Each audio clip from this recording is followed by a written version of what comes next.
কিছু ভালোবাসা কথা বলে না, অভিযোগ করে না, তবু সব সহ্য করে। প্রতিদিন সে বসে থাকত ওই বাড়িটার সামনে। না খাবার পেত, না একটু আদর, শুধু পেত লাঠির আঘাত আর তাড়িয়ে দেওয়া।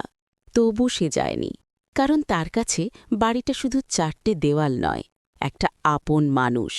বৃষ্টি এলে সে ভিজত, রাতে কাঁপত, ক্ষুধায় চোখ বন্ধ হয়ে আসত, তবু ফিরে আসত ওই গেটের সামনে। এক রাতে হঠাৎ আগুন লাগে, ধোঁয়ায় ঢেকে যায় সব। যে মানুষটা তাকে প্রতিদিন কষ্ট দিত, সেই মানুষটাই তখন মৃত্যুর মুখে। কেউ শোনেনি তার ডাক, শুধু শোনে সেই কুকুরটা। ভয়কে পিছনে ফেলে সে ঢুকে পড়ে আগুনের ভেতর, নিজের জীবন তুচ্ছ করে বাঁচায় একজন মানুষকে।